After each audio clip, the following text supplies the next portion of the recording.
Oh, that was really good. Well done. Good evening and welcome to the school district office. We've got a good crowd out there tonight and lots to talk about and to celebrate. I'd like to start by recognizing and acknowledging the Songhees and the Esquimalt nations whose traditional territories we live, we learn, and we do our work, and we're gathered here tonight.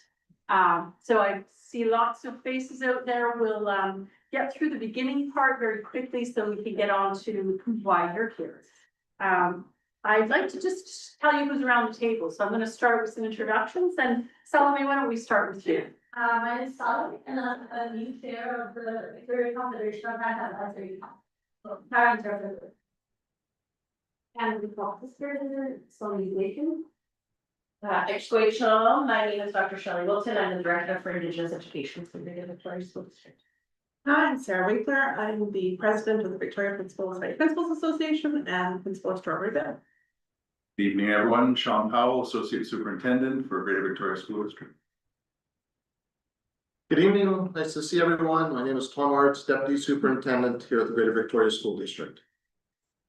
Hi everybody, Sean McCartney, Director of Instruction, Learning and Inclusion. Hello everyone, David Hovis, again, Director of Instruction, Learning and Inclusion. Mike Nixon, Head of Human Resources. Josh Bucks, Acting District Principal of Information Technology for Hi, I'm Sherry Bell, I'm official trustee, and welcome. Deb Whitten, Superintendent. Hi, everyone. Katrina Stride, Secretary Treasurer. Hi, I'm Shauna Abbott, proud President of QP 947, the support staff of the school district.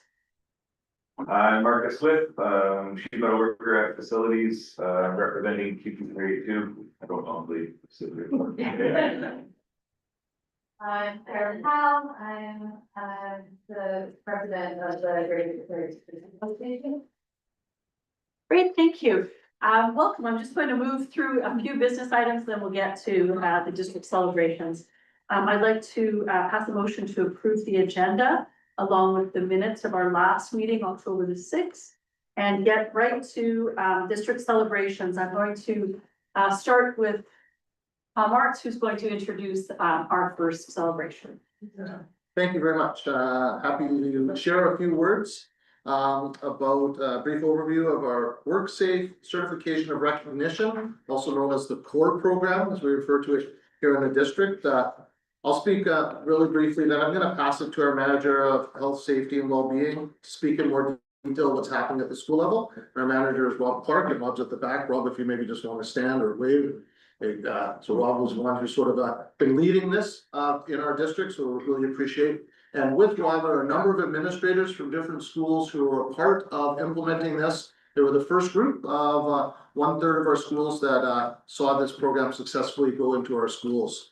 So to be approved by WorkSafe for this certification, an employer's overall health and safety management systems are assessed against industry standards.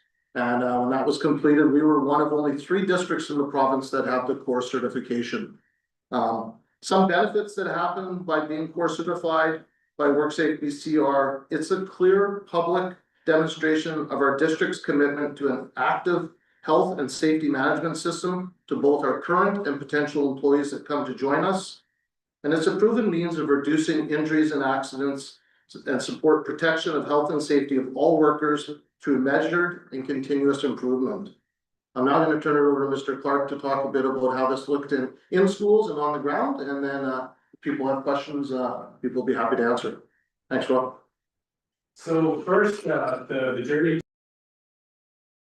was an incredible partnership. Started with this board, the senior members here, the union partners, and of course the administrators of the schools, who see the idea, recognize the benefits of the structures involved, but also the opportunity to proceed as something very important and make a difference for our district, which all were successful in. So initially, I want to say thank you to the senior leadership team and the people at this table for supporting the idea. It was just an idea of making it happen. The next step was bringing together our administrators in our schools to something foreign to many teachers when you talk about and administrators and principals, we talk about work safety, BC and safety management systems. And some of the things that they know of, but isn't in the day-to-day. When the program was brought to them and they came to the initial meetings and heard it, there was enthusiasm right away. Without doubt, they seized the ideas, ran with it, and really made something unique in the district, I think. And the core program recognizes a structured safety management system. And a structured safety management system means that you have accessibility to the policies, procedures, and the necessary information. But more importantly, you have communication lines between your employees, management, and in this case, the district, to ensure that hazards are identified, that solutions are discussed, and it's a collaborative process that's geared for success. So, and I think that was exactly what was demonstrated in this first audit, in this first journey from the district at the top, grabbing the idea, feeding it through me to the schools, the administrators taking it, giving it to their staff, and making it just a thing we do, a holistic way of being. And I really, really want to acknowledge the administrators, and there's many who couldn't make it tonight, and how easy you made it on me. I hear from you that, oh, it wasn't all, you know, you did so much work. I really didn't. I gave it to you, you implemented it, you spoke to your staff brought it. Where we have an online hazard reporting tool that enhances communication at the school level. We have improved and developed our violence prevention program, and all of these things are in partnership with our union partners, step by step, which is also very important. None of this has just been in the district doing something, it's been a collaborative effort in every way. And at the end of the day, we're seeing, I think, stronger school-based teams, better understanding of what we're seeing at the schools in the middle of my level, and then ability to report to the district on the data, trends, and stats to ensure that we continue going in the right direction. So my hat's off to senior leadership and grabbing the idea and running to it with it, and of course, the administrators should make it happen. Thank you so much.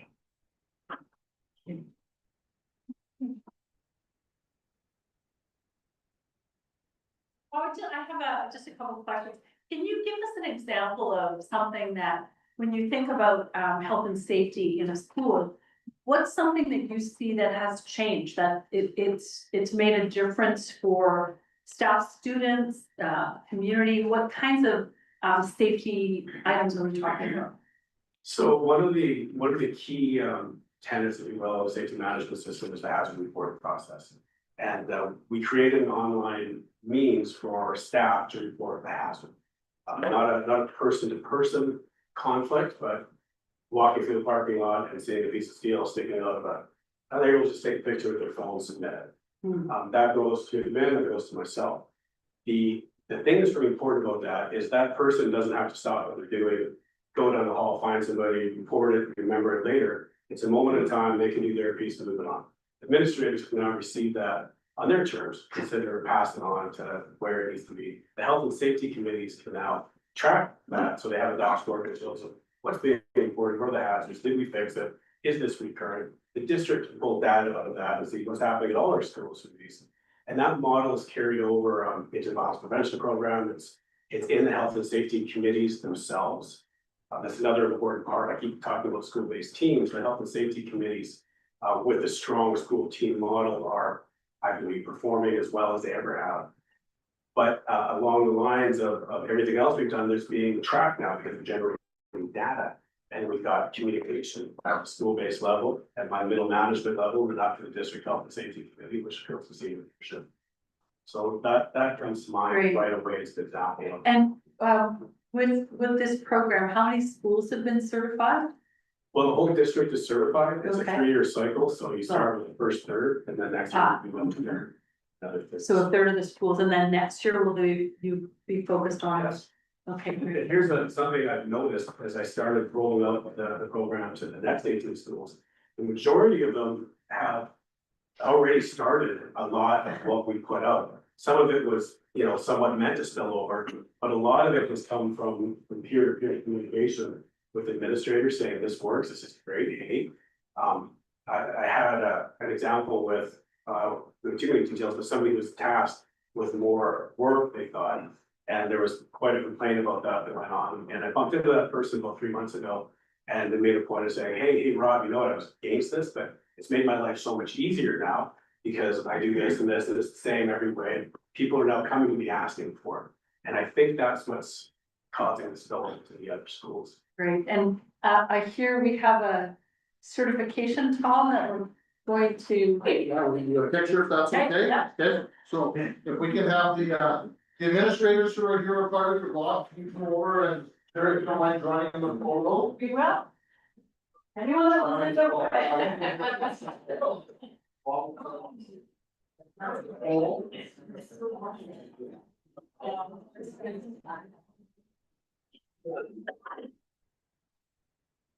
I'm wide open.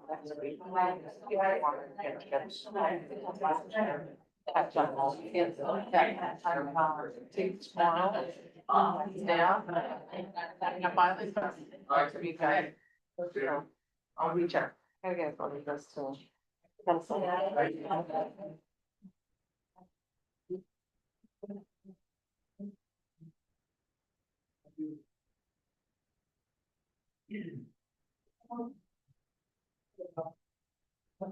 All right. Moving on to the next item. I'm going to pass it over to Associate Superintendent Sean Powell, who's going to do the introductions. Absolutely. First off, I'd like to just give a big welcome to all the Monterey students and their families that brought them to our boardroom tonight. Really appreciate they took the time to do that. I had the distinct pleasure as being a guest at Monterey Middle School. It's a few months back now for their Terry Fox fundraiser assembly. And it was actually the second year in a row that I had the opportunity to be invited to that. And so I'd like if Principal Toffer McIntosh, if you could come forward and just tell us a little bit about who's here with you and what a great job you did. Thank you very much for inviting us this evening. I'm here with the teacher who led the initiative, Kelly Nine, and is in the corner over there, and four of our students and their families. Just to tell you a little bit about what we did at Monterey this year. As Sean said, it's been an annual event since before I arrived at the school 3 years ago.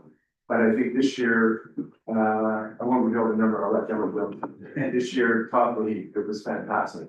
And I'll say from my perspective that on a school level, it just lifted the building for 8 weeks. And it's a fantastic way to start the year, but it put this positive energy in the building for weeks and weeks and culminated with the something that Sean had.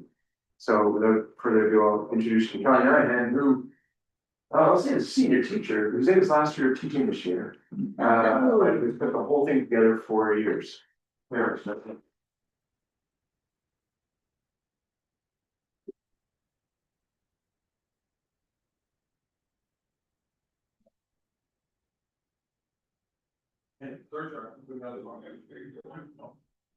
So thank you very much for the invitation to be here tonight. We've been building towards this for 5 years now. We did $1,500 the first year that I was there, and then we did $3,000 next year. We went to $6,000 a year after that, we went to $12,000 a year after that. And unfortunately, Quinn and Neil can't be like two of the students who were kind of the architects of this year's fundraiser. They noticed that we needed some spectacle to really kick the fundraiser off. So we had teachers that were volunteering to shake their heads. A sympathetic gesture to people who are suffering from cancer. And Quinn and Neil said it will drive them more interest. One of the kids shakes their head. So you have to imagine actually there's about 10 times as much hair. All the way down his back. He's kind of well known for his hair because he's been sporting long ponytails since he was in kindergarten. Actually, through Grace, they asked many of our grade 8 students if they'd be interested in doing that this year, and I was trying to encourage them, and lots of no's. Actually, it didn't even take them 10 minutes. Not even 5 minutes, actually, just in the hallway, thought about it, but so, and I know my super close, my class last year, he's got a huge heart. So he stepped up, and because of his, sort of stature in the school, the way the kids know him, it was a big deal to see that ponytail come out. Quinn and you also, that gifted me last year, in here with a bag of bejewels. Apparently it's a thing where you stick sharp, shiny things on your face. And because there's this sort of fascination with the bald head. They thought that if my head was in the fundraiser, and the winning plastic, the jewel I had that might drive. We had big numbers. We had our top class was the grade 6 class of $3,300, just one class of 26 kids. My class did almost $3,000. So Penelope and Plastic together raised money in the thousands. Penelope, you wanna just talk about the motivation plan? Penelope lost her grandfather, so she had a personal connection to this. Huxley's friend and Huxley's mom suffered from breast cancer. That was his motivation. So they both brought in roughly 10 to 15% of the total that we raised. And I want to bring Owen in.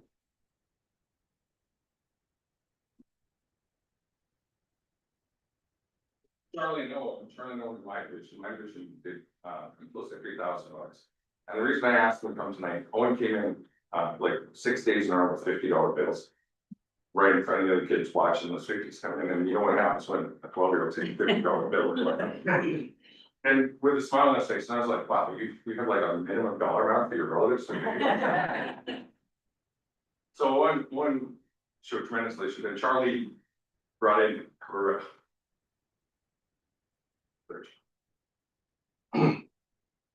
This makes me emotional.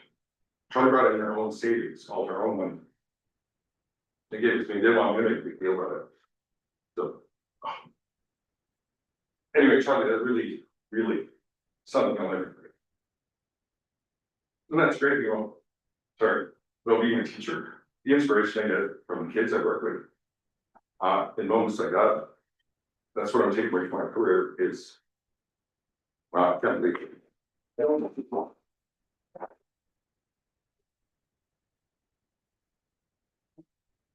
I started this year, my very first year of teaching, one of my students was diagnosed with leukemia, and this was at George J.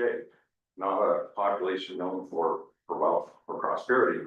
The school came together that first year, and many of you probably remember Tom Thorson, Gary Glover, Bob Gretzinger was the renowned teacher in the district, Bob Warren was now librarian. So the male staff of the school, we all shaved our heads to raise money for that particular family.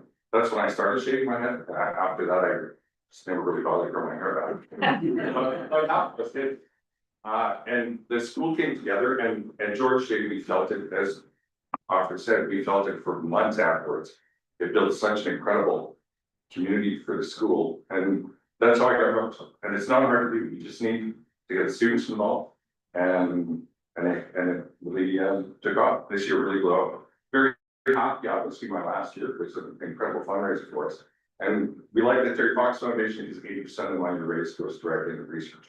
So my family's no stranger to cancer. We've had many family members with cancer. So, you know, for me, it's easy to get involved. But these guys really carry the ball, and they're the ones who made it happen. So thanks, guys. Can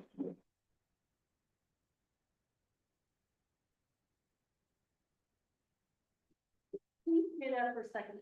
Kelly, it's been a while. I haven't seen you for a while. See you again. But this isn't a surprise. You have always been a teacher that leads with your heart. So no, I don't get emotional because this doesn't happen without leadership. And what you've demonstrated to these children will stay with them for a very long time. Huxley, incredible that you actually, that's a tough age to shave a ponytail off, for sure. And you know, the other 3 students that you brought with you all have incredible stories together. They're not going to forget this, and they're never going to forget the experience they had with you, Kelly. It's just remarkable. So you said this is you're in your last year. I think we need to do this.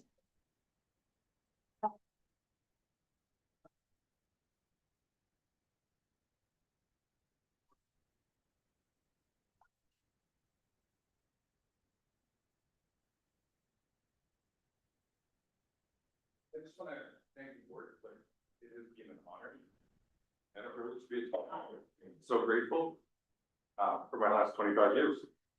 I've got just been such a meaningful journey for me to work with kids like this for 25 years. I guess I'm feeling emotional about it because it's that transition, and I'm not sure I'm ready to go. But, yeah, no, it's been incredible, like, I mean, kids all have a desire for meaning and purpose in their life, all they need is a mission. And all people are like that, and for me, I was once told that my job wasn't to teach, my job was to motivate and inspire children to become the best version of themselves they can be. And as it turns out, the children have motivated and inspired me to become the best version of myself that I can be. So I hadn't realized at the beginning of the journey, that's how it's going to come up for me, but it's been incredible 25 years. I'm very grateful, thank you. Well, thank you so, and thank you parents for bringing the kids here and for the $50 bills. I'd really like to know where they. And for supporting such a great and important cause that's been part of our school district for many, many years. And yeah, this is a beautiful way to start this meeting. And I just want to thank everybody for coming and know that you don't have to stay, like this isn't a 2-hour sentence. I mean, your kids probably need to go home and other people need to see their kids that are at home. So feel free to, we'll just take a little minute break if people want to leave, but thank you so much. And Kelly, all the very best to you. Thanks very much, thank you.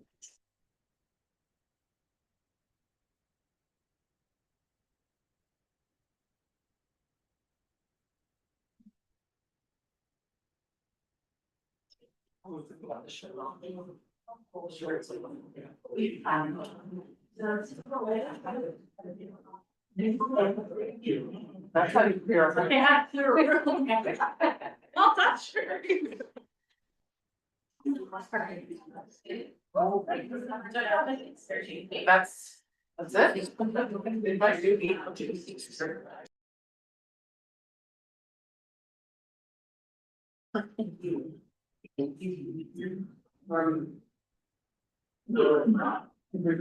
it's good to see there's still 2 people left in the audience. That was lovely, and thank you for organizing it. It was really special. There are no community presentations or correspondence. Right now, we're going to move to C, my report, and I'm going to start with. I like to try to visit at least 1 or 2 schools over the time, and I went to Vic West between our last meeting and this meeting, and met Nick Choi, the principal at Vic West, and every single classroom, because we went to every single classroom and just popped in to see what they were doing, and a lot of classrooms were doing school-wide right. There was a classroom out in, they've got 2 gardens there.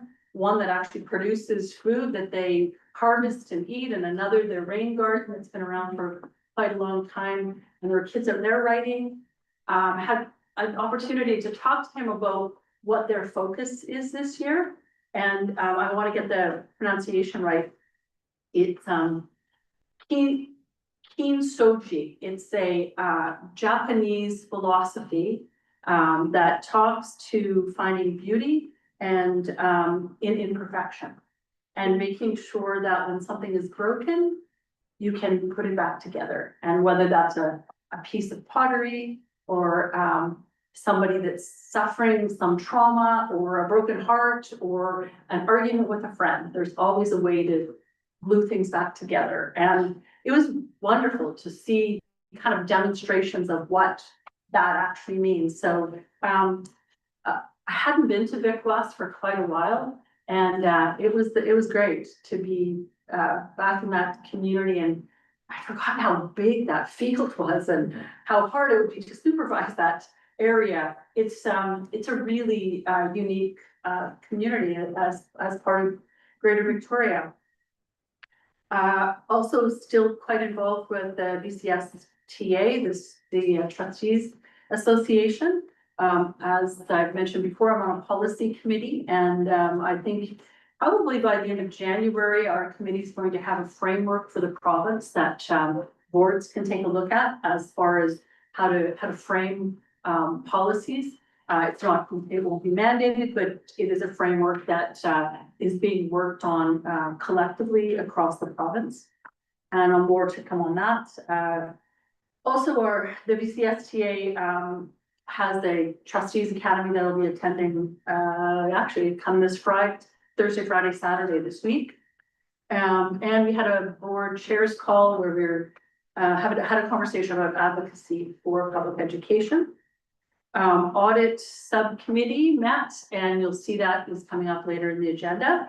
I've been, as the people that are involved in the partners of SD 61 know, we've worked quite hard for a few months on creating a budget process that we'll go over tonight. But I've started really digging into where can we find savings?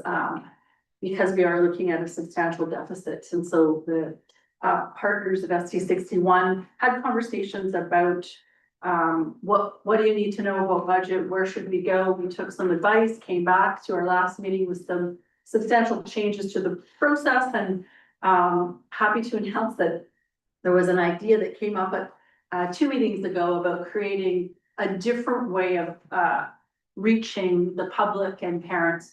So Deb and Shelley are going to be creating a podcast that will be available on the website, so people can take a look and learn a little bit about budget. So we're trying new and different things, so I can't wait to see that. Maybe we'll like show it at a board meeting, because I'm sure everyone will want to see it. Yes, they will. So, And so that, I think that'll just conclude my report there, and say huge thank you to people around the table that do attend those partners of SD 61 meetings. They are incredibly helpful, and the feedback is incredibly valuable to me as we move forward, and will be, especially when we start tackling more detailed information about budget. So we're going to move to board subcommittees, the audit committee report. The audit committee met last week, I think, and I'm going to pass it to Katrina. Do you have anything you want to talk about? yeah, we met on November 17th. The only agenda item was to go through the September 30th quarterly financial report, and the entire memo and report are included in the agenda package.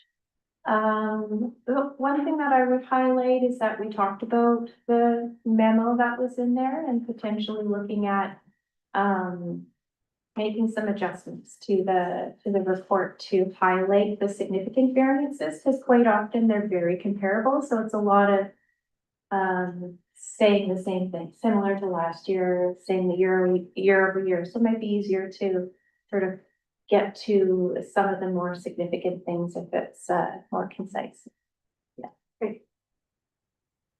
Thank you, and there's a motion attached to that official trustee of SD 61, Greater Victoria, accept the September 2025 quarterly financial report as presented to the audit subcommittee. And that is carried. Moving to district leadership team reports, I'll move over to the superintendent's report. Great, thank you. So in the backup you see on page 14, I have my monthly report. As most of you probably are experiencing and know, right now it's a very busy time.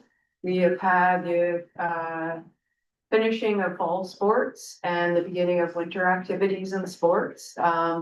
Gratitude and congratulations to many teams throughout the fall. Very successful year for many different teams. Most notably, we had a Esquimalt Senior Girls Volleyball team win the Island Championships. Hope Bay Senior Girls Cross Country won the Provincial Championships. Hope Bay Senior Girls Field Hockey Island Champions. Reynolds Junior and Senior Boys Cross Country Provincial Champions. Reynolds Senior Boys Soccer Colonist Cup winners, and Oak Bay Senior Boys Soccer second in the province just this weekend. So we know with all of those activities and teams, we have incredible amount of volunteers, teacher coaches, umpires, officials, athletes. So a lot of time goes into those practicing and competing. So thank you to those people who participated. We also have winter sports that are starting, and again, lots of things happening. And also, we are entering into fine arts and music concert evenings. And again, many hours with students practicing, rehearsing and performing. So very busy time right now. And it couldn't happen without the volunteers and without the teachers supporting. So thank you to all of those people who are coming into that time of year. And that is my report for this month. Thank you. I want to just make a comment on a couple of things in your report. One is that the articles in the Times Column about the Kai getting a new war banner. And, you know, if you've ever been to Vikai for Remembrance Day Assembly, or, you know, just even being in the auditorium, which hasn't changed substantially since even with the renovation, that original banner, I remember them, that someone in the school, I don't know who it was, discovering it, finding it in a cubby hole somewhere. It had, the old one had been hidden for quite a while, not intentionally, but and seeing it and seeing the just the number of students and staff that had died in the wars portrayed on that banner. And it was very fragile when it was found. So to see that there's a new one is, I was just an absolutely heartwarming story to read on Remembrance Day. It was beautiful. And I just have a question about the last one. Deb, board office staff helps beautify new childcare center. Can you tell us a little bit more about that, Sean? Your picture is right there, so maybe you want to talk about it.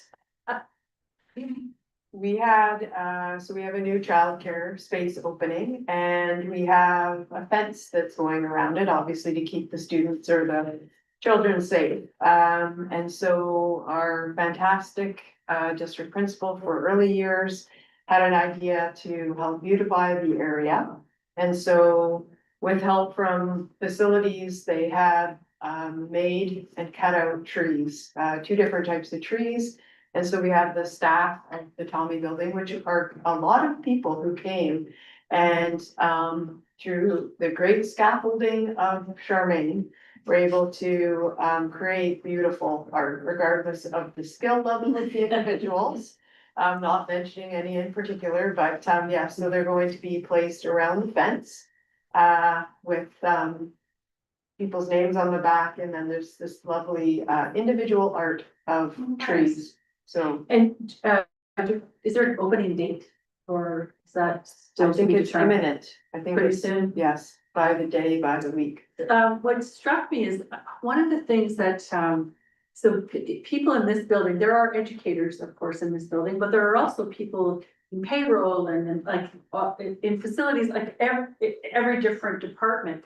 And it's really nice to see a way of connecting to the children, like even if it's just painting something. So that's a great idea. Thank you.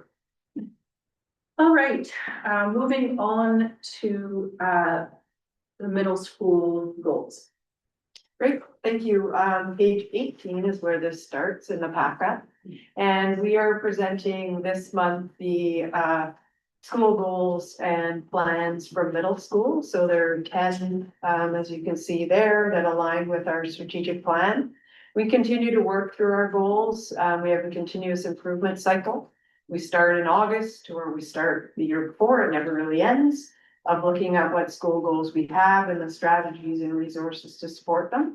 And every month from October, we had elementary, this month is middle, and next month will be secondary. So we're moving through presenting the school plans as presented. Thanks, so when we looked at the elementary goals last month, one of the things that came up was, as part of the strategic direction, was have a literacy goal for, is that just elementary, or is it elementary, secondary, or elementary, middle? It is all, so all schools, elementary, middle and secondary will have a literacy goal, probably created. Have been in the works for the beginning of part of the year, but the expectation is by April that they will have a goal, and you will see those reflected in next year's backup. Okay, great.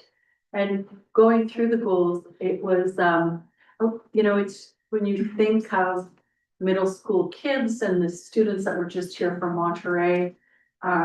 It's a time in life for those students to create relationships, build confidence, explore, feel a sense of belonging. And when you look at the goals that the schools have, you can really feel that middle schoolness of it, that connection and the importance of peers in really healthy, safe ways.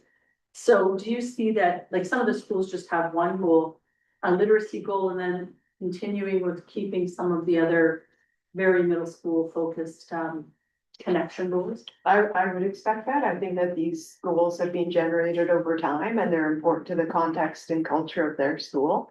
So while they may bring in a literacy goal, I wouldn't see that these would go anywhere. I would see them having. So they just have a role again. Thank you. Okay, moving on then to E1. Oh, there's a motion. Oh, this was sorry, the other motion. Thank you. So that recommendation that official trustee of ST 61 Greater Victoria approve the middle school plans as presented. Before I move any further with that, are there any comments or questions around the table? Okay, that is carried.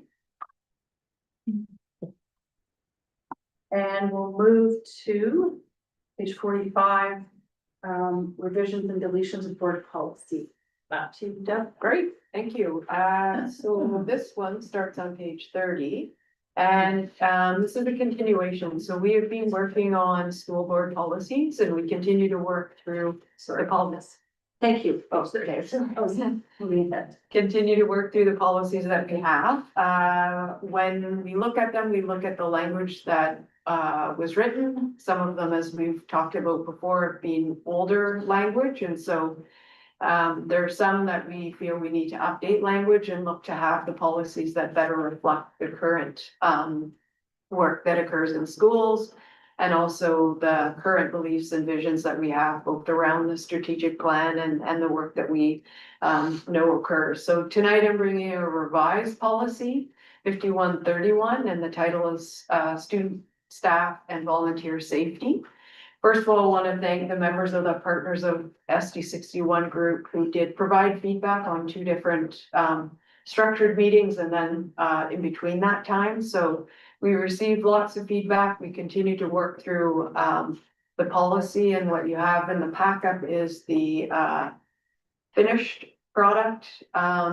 Feedback that was received that may not have been placed into the policy will be reviewed for the regulation. That's something that we will do in the future. First, we need the policy and then the regulation comes after that. The policy that you do have in the packet also pulls in references to our local education agreements with Songhees and Esquimalt nations, also BC Human Rights Code, the Student Code of Conduct. It brings language in around trauma-informed practice and also aligns with the board's strategic plan.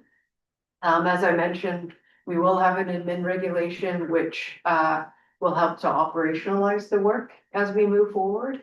And it will come through as we have done in the past. So it will come forward for people to see it, to give feedback, and then we will bring it to the board to see it. As it is a admin regulation, it doesn't require board approval, but it will come to the board meeting, but that's probably into the new year.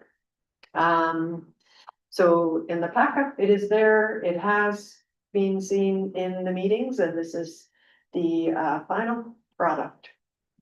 Thank you, Deb. Yeah, I've seen this one a number of times at different meetings. Before I go to the motion, any comments or questions from the table? I just wanted to relay some feedback that I got from parents at the PC general meeting. Last week about the consequences, and I think the some members is fantastic that this is happening.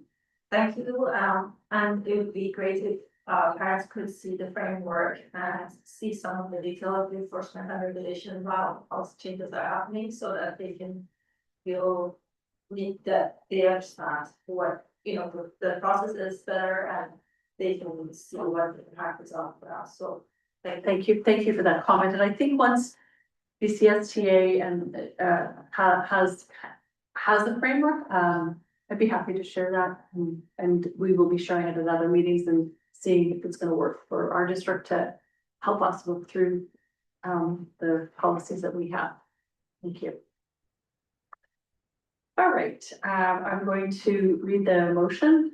Official trustee of ST 61, Greater Victoria, approved policy 5131.0.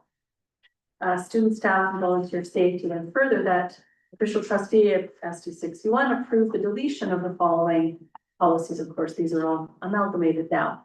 So that's 5131.1, 2, 3, 4, 5, 6, and 7. And that motion is passed. All right, next one. This is, as people around this table know, Deb and Katrina and I have been going through policies, and you've seen them come. Some of them were from the 70s. Some of them, none of us know what they actually meant in the day, so that's this next part, but I'll pass it to you to explain where we are with these. Thank you again. This one starts on page 48, and again, as we're in the process of reviewing board policies, we have 5 that have outdated language and are not relevant as a policy. A recommendation is that the 5 be deleted. I'll start just to go through some of them. In the memo, it speaks to the rationale of deleting them, but just to start at the top, 1324.3 was written in 1960. And it is not in alignment with legislation. It is not in alignment with current practice. And so recommendation would be to delete that. I don't think people would see anything change. It just wouldn't be reflected in a policy. 1325.2 was written in 1970, revised in 1983. It also does not reflect current or preferred practice. So again, I don't think people would experience a change to that, but we wouldn't want it written in a policy and not followed. The 6142.02 was a policy written in 1982, written around a curriculum that is no longer in place. We've had changes that make the policy outdated, and therefore it shouldn't be a board policy. And then 6142.3, similarly written in 1983, shouldn't be a board policy. It uses outdated language, not a governance structure. And 6165.3, the policy is outdated. It's not necessary. It doesn't align with what we currently do. We offer courses through applied design, skills, and technology. We also offer other skills, trades, and so the construction policy isn't in alignment with what we do currently. So again, these 5, you wouldn't see a change in the district to what we're currently doing. You would just see policy removed that doesn't speak to current practice. Thank you. Any comments, questions from the table? Okay. I will read the motion that the official trustee of School District 61, Greater Victoria, approve the deletion of the following policies: 1324.3, 1325.2, 6142.02, 6142.03, 6165.3. And that motion is carried. Okay, we'll move on to D. I will carry on. This one is an administrative regulation. It's coming to the board for information. There's a ministerial order that came in the summertime, Many of you are aware, we're required to have automated external defibrillators and naloxone kits at secondary schools by the end of December and at elementary and middle by September 2026. This is a regulation that outlines how we respond to unexpected health emergencies. We have policies and regulations that speak to other health emergencies such as anaphylaxis. They're quite detailed. And so rather than put all of them into one, at this time, this admin regulation does reference anaphylaxis, but more specifically speaks to the the naloxone and the AEDs.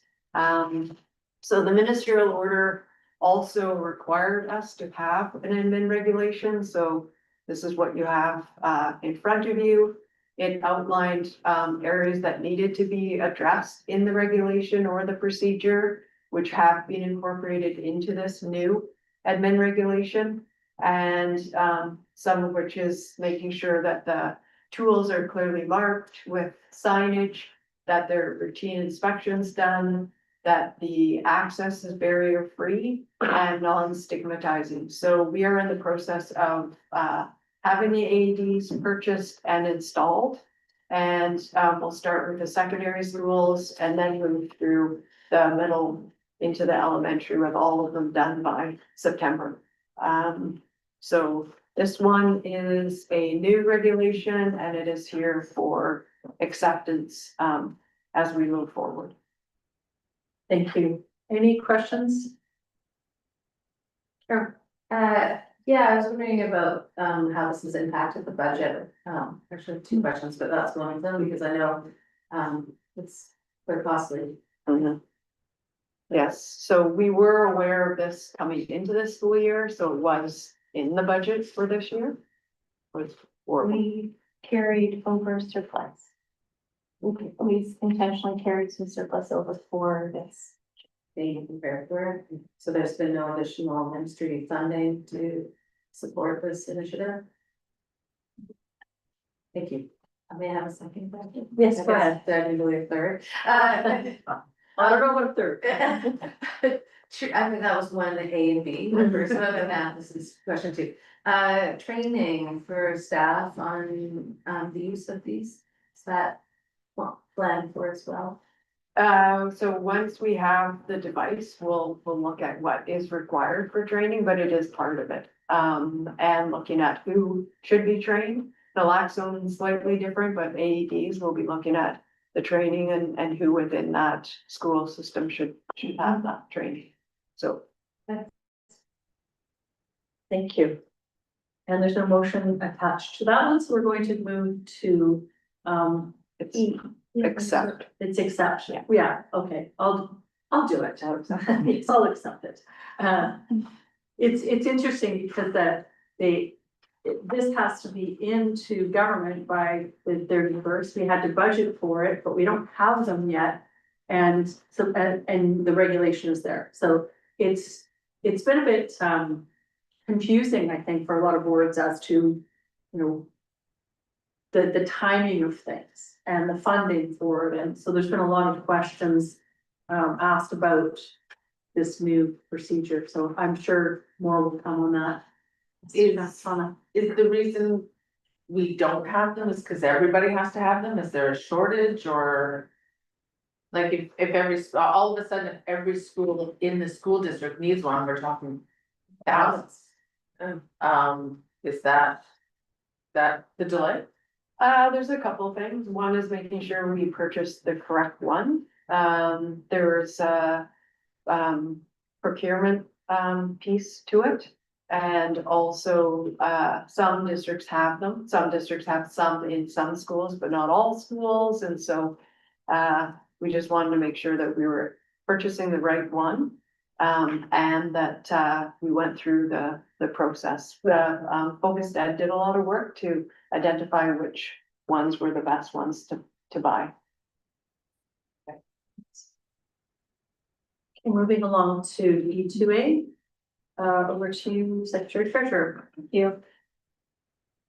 Yes, included in your agenda package, as the official trustee mentioned earlier, is the 26-27 budget development process. So we brought a draft process initially to the October 6th board meeting. And then it was brought to both of the partners of SD 61 meetings in October and November. The version that's in the agenda package today reflects the discussion from those meetings. And if you look on page 60 of the agenda package, you can see a 2-page summary. It's a timeline of the budget development process, starting with November 24th, which is this evening when the process will come to the official trustee for approval. The next thing you'll see is in January, February is the exciting podcast coming your way, along with the infographics. So the other piece is budgets aren't always that easy to understand. So trying to create a 2-page infographic document that simplifies our current year budget and where we're spending with the various funds. And that will be available so that it can be on our district website and shared out. And then on February 12th, we're planning for a student connections meeting. So bringing in middle and secondary students to have conversations around budget. On March 9th, we will be having a special budget meeting following the March regular board meeting. In that meeting, we'll be presenting a balanced budget for 26-27, but it will be using our projected ministry grant. So what we are expecting based on the information that we have at this time. Following that meeting will be meetings with the partners of SD 61 and also the Indigenous Education Council. And then we have spring break. And after spring break, we'll have another special budget meeting on March 30th. This will be a presentation of the balanced budget, but using the confirmed ministry operating grant. So we get those numbers from the ministry just right before spring break. So we'll have better numbers on March 30th. That meeting will be followed by a partners of SD 61 meeting and potentially another IEC meeting. And then on April 8th is the meeting in which the final budget will come to the official trustee for the approval of the 3 readings of the budget bylaw. And after the budget is approved, the plan is to put a survey out to just get some feedback on the budget process for this year. If there's any improvements that we can make for next year. Thank you. Yeah. Thanks. I know a lot of people have seen this many times, but are there any questions or comments? I just wanted to capture the feedback that was provided at the partners table, which was at a very quick glance. The categories of lots of money that the district has budgeted for legislative or contractual departments behind them, with sides on what spending, historical cuts and staffing programs and what services will be impacted by the cuts, so that we can have some information for the parents and public to digest before the big decisions come in March. So thank you. Did I see your hand, Carol? Yeah. Yeah, I did. Just wondering if we're still looking at that amount of deficit. I think we were talking 3.5 million. Is that where we're still looking towards for that? At this moment, I would say yes, that's the number that we used in our multi-year financial plan. We were talking about that today. It kind of changes every day and it will go one way and then it'll go the other way. So I think as we get closer to March 9th when we're presenting, we'll have a much better idea of what that number is. Financial services is working on like the final budget for this year. And so it's hard to like work through everything that's in the next year's budget at this point. So I think same with the last year, it did fluctuate quite a bit. So hopefully in the right direction. We'll be looking. But to answer your question, that's what I'm still thinking. Yes. So that same number 3.5. And then Just to follow up, you said you're already starting to sort of imagine where there could be savings. Do you have an idea of when those ideas might be shared? Well, uh, no, because we're just starting to look at it. And when I say savings, that's, a really nice way of saying, and where things will also get cut. I don't know that, when you look at our budget and you think, yeah, where actually do we save? It's pretty lean. So, we've just started to look at the questions that came out of the last Partners of SD61 meeting. So how do we pull that information together? What's there? What can we start to look at in January? That's more of what I was actually doing. Yeah, thank you. All right, I'm going to put the motion on that the official trustee of SD61 Greater Victoria approve the 26-27 budget development process. And that has carried. Back to you, Trina. Thank you. Just wanted to take an opportunity in this meeting to provide an update on the Spectrum Community School artificial turf field. The last update we provided was in July, when we shared that we were $1 million short from being able to proceed with the construction of the field with full lighting.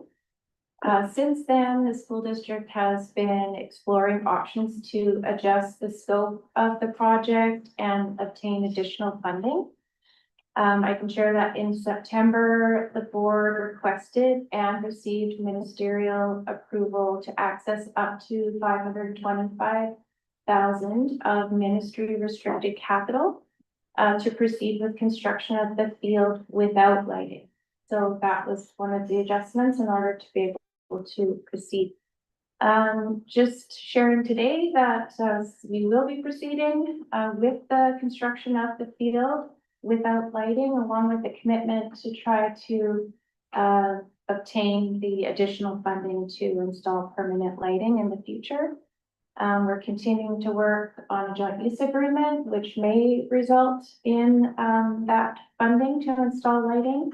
More to come on that at a later date.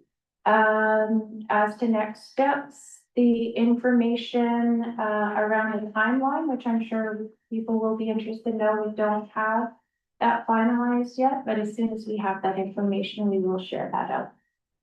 That's the update. Thank you. Over to monthly budget change report. Monthly financial report is in the agenda package. Looking at page 62 for the revenues. So this is the report that includes the budget. This is the annual budget that was approved by the board and any changes that have been made since then. And the actuals are reflecting 4 months of activity. So July 1st to October 31st. And the grand total for revenues, if we're looking at the percentage column, that is the percentage of revenue that's been budgeted, but not yet received or recognized. So in the current year at 71%, which is very close to where we were last year at 72%. And if you want to look at the expenditures, they're on page 64. The percentage column for expenditures, that's the percentage of the expenses that we've budgeted that have not yet been spent or available to spend. Current year, we're looking at 76% and compared to the prior year at 77%. Very close. Thank you. We don't usually do questions when, but if you've got, go ahead. I usually just do questions when there's a motion. Oh, I'm sorry. I just Sorry. was wondering, because I don't know if I've just never noticed it, like parking fees. Oh, yeah. What are we paying parking? Go ahead. Can I ask that? Sorry. You can ask it through me too. Oh, I'm sorry. It's gonna go, that's fine. That's fine. Through the chair? Through the, What I noticed on, there's. it's in the revenues. On page 62. Oh no. So 654, line 654. so it's a revenue line item, so we do have some revenue for renting parking spaces, for example, I think there's a few spaces here at Townsend, so. That would be if there are any, so not use of our buildings, but just use of our parking. Oh, okay, It's not a lot. thank you, it's something. Yeah. Continue with the change report. Okay. The monthly budget change report for October. This report will include all revenue changes and only significant expense changes. Not a lot has changed since the last month. If you're looking at the operating fund, which is on page 65, there's just one new item that's been added since last month, and that is miscellaneous donations and revenue for around 40,000. Special purpose, there are no changes at all from the previous month. But there have been changes for capital, which is on page 67. I believe it's actually 2 months of revenue that's in there just due to the timing from the last report. Local capital is just over $1,000 in new interest income and about 68,000 interest income on the ministry restricted capital.